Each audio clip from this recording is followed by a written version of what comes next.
11월 16일 화요일 새벽입니다. 오늘은 로마서 묵상 로마서 15장 3절 말씀을 가지고 자신의 기쁨을 구하지 않는 삶이라는 제목으로 하나님의 말씀을 함께 상고합니다. 그리스도께서도 자기를 기쁘게 하지 아니하셨으니 기록된 바 주를 비방하는 자들의 비방이 내게 미쳤다 함과 같으니라. 아멘. 신앙생활이란 무엇일까? 우리가 어저께 말씀을 상고하며 신앙이란 절대 혼자서 앞서 달리는 것이 아니다 라고 말씀드렸습니다. 뒤처져 있는 사람들의 손을 잡고 함께 달려나가는 것, 더디 가더라도 함께하는 것, 이것이 성경이 지향하는 신앙이라고 말씀드렸죠. 연약한 영혼들을 살피고 약한 자들을 돌보고 넘어진 자들을 일으켜 세우는 것, 참된 신앙이란 나의 강함을 드러내는 것이 아니라 우리 곁에 있는 약한 사람들을 세워주는 것이 참된 신앙이라고 생각합니다. 사실 이것은 결코 쉬운 일이 아니죠. 상대방의 유익을 위해 내가 희생하고 양보하는 것을 상대방이 보상하지 않기 때문에 그래요. 만약 우리의 희생이 충분한 보답과 또 보상으로 돌아온다면 우리는 기꺼이 상대방을 위해 양보하게 될 것입니다. 하지만 현실에서는 그런 것들을 보기가 어렵죠. 대표적인 사례로 성경은 모세에게 일어났던 일을 우리에게 보여주고 있습니다. 한 번은 모세가 동족을 돕기 위해 애굽 사람을 쳐 죽여서 모래 속에 감추는 사건이 있었습니다. 그러나 동족들은 그 일을 전혀 고마워하지 않았죠. 고마워하기는커녕 모세의 행위를 들추어내었습니다. 이로 인해 모세는 왕자의 자리에서 도망자의 신세로 전락해버리고 말았죠. 이것이 현실이에요. 강한 자들이 양보하고 희생해도 약한 자들은 정당하게 보상해주지 않습니다. 그래서 사도 바울은 예수님의 십자가의 사건을 재조명하죠. 바울은 예수님의 십자가를 구원의 측면이 아니라 약한 자들을 위한 희생의 차원에서 설명해 나갔습니다. 그것이 오늘 본문인데요. 그리스도께서도 자기를 기쁘게 하지 아니하셨나니. 여러분 그래요.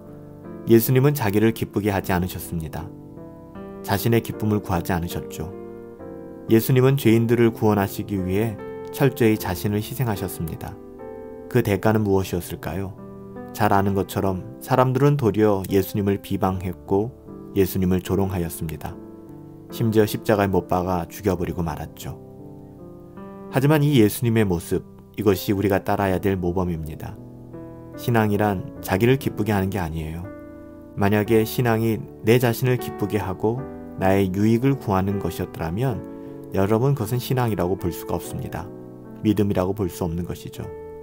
예수님처럼 아무도 바라지 않고 다른 사람을 위해 희생할 줄 아는 것, 이기적인 삶이 아니라 철저히 이타적인 삶을 살아갈 수 있는 것, 여러분 우리는 항상 이 사실을 기억해야 할 것입니다.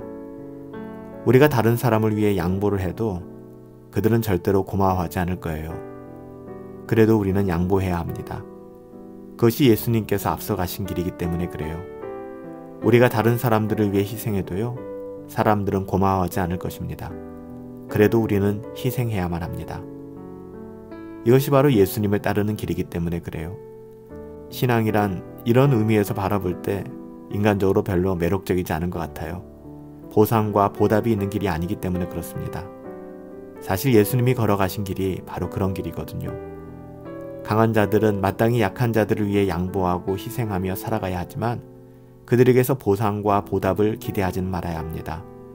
이것이 참 어려운 숙제죠. 그럼에도 불구하고 이것이 맞아요. 신앙이란 자기를 기쁘게 하는 길이 아니라 예수님을 따라가는 길이기 때문에 그래요. 여러분, 때로는 억울하죠. 때로는 힘들고 답답할 때도 있습니다. 그럼에도 불구하고 우리가 이 신앙의 길을 포기하지 않는 것은 우리 주님께서 그 길을 걸어가셨기 때문입니다. 예수님은요, 다른 누군가가 아니라 바로 우리를 위해 비방을 받으셨죠. 그렇기 때문에 우리도 또한 그 자리에 거하는 것이 너무나도 마땅하지 않겠습니까?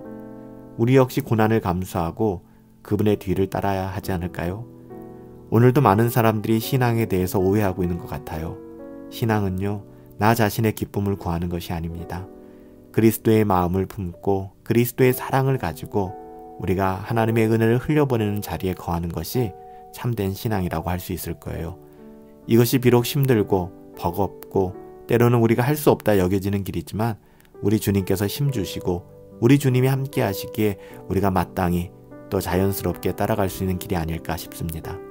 살아계신 아버지 하나님, 저희보다 약한 자들을 세우는 삶을 살아갈 수 있도록 우리에게 은혜를 더하여 주시옵소서. 저희를 기쁘게 하기보다는 나의 만족과 유익을 위해 살아가기보다는 다른 사람들의 영혼을 돌보고 세워갈 수 있는 우리 예수님 닮은 삶을 살아갈 수 있도록 하나님 우리의 영혼을 붙들어 주시옵소서. 예수님께서 그렇게 사셨던 것처럼 우리 또한 예수님 닮은 하나님의 자녀다운 삶 살아갈 수 있도록 아버지 하나님 은혜를 베풀어 주시옵소서. 우리에게는 그런 은혜가 필요합니다. 하나님 함께 하심으로 말미암아 주님 닮은 삶 살아갈 수 있게 되기를 간절히 소원하옵고 예수님의 이름으로 기도합니다. 아멘. 오늘 하루도 우리 자신의 기쁨을 구하기보다는 하나님의 기쁨을 구할 수 있는 우리보다 연약한 자를 아무런 조건 없이 대가 없이 그렇게 사랑하고 섬길 수 있는 그런 은혜가 있었으면 좋겠어요. 우리들의 삶 가운데 늘 성령 충만함으로 우리 주님 가신 그 길 따라 걸어가고 또 우리 주님으로 말미암아 우리가 거하는 그 어떤 삶의 자리에서도 예수님의 이름으로 승리할 수 있게 되기를 예수님의 이름으로 축복합니다.